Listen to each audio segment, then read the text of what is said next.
room was empty. He went through into the drawing-room and found that empty. Turning out of the room, "Catherine!" From the scullery, the aggrieved barking of the dog echoing through the lower part of the house, and the subdued tick-tock of the long-case clock in the library. No other sound. He stood a moment in frowning puzzlement, then ran quickly up the stairs, gripping the banister to lift himself along, just as he would have gripped the shrouds of a mast to aid his going aloft. As he came to the top of the staircase, "Cathy, are you there?" No answer, and now he was beginning to be anxious a little. A muffled voice from the bedroom at the far end of the passage. The boys' room. A man's voice. Fear gripped his guts and dug in its claws. He hurried there to the door of the room and saw that it was ajar. "Cathy!" He went in.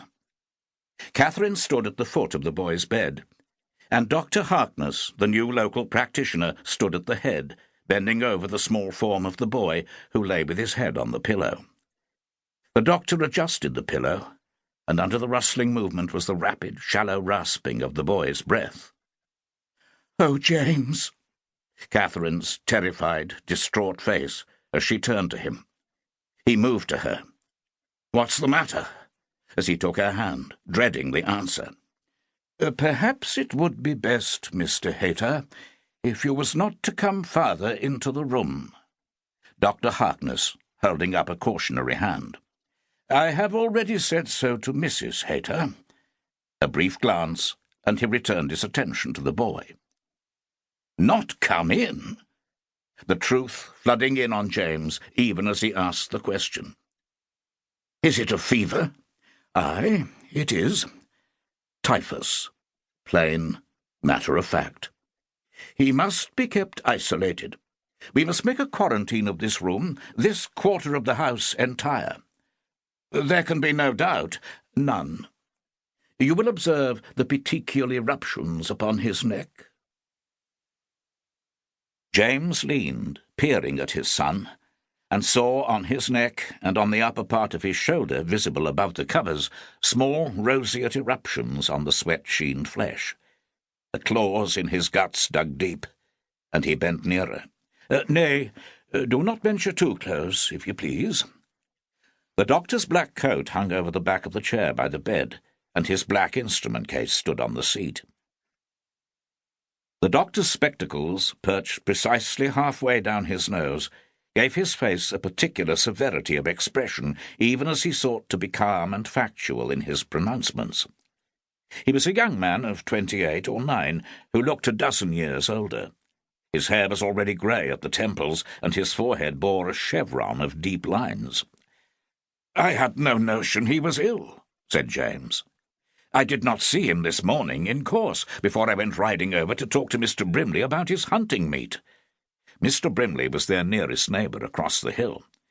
"I was up and about and gone so early, and then straightway, when I returned," as if explaining things to himself as much as to Catherine and the doctor, "I went to examine some papers, and then I was gone again with my gun and the dog.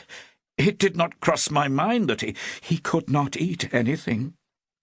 Poor little boy." Cathy, tears now on her face. "He had seemed listless a little all these last days, but I had thought it was only a spring chill. And then today he could not rise from his bed after his rest. Oh, could not I soothe him, doctor? Could not I cradle his head a moment?" "Nay, not curtly.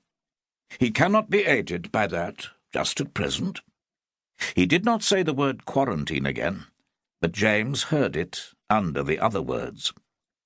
"Where is Tabitha?" he thought to ask now. There was no one at all in the downstairs part of the house when I came in. Where are the other maidservants? "I have advised members of your staff to remain in their own quarters for the moment. I must make arrangements." Dr. Harkness wiped the boy's forehead with a wet cloth and wrung out the cloth in a basin. Catherine began again. "But, doctor, if you are close by him and will take the risk of fever, why cannot I, his mother?" Dr.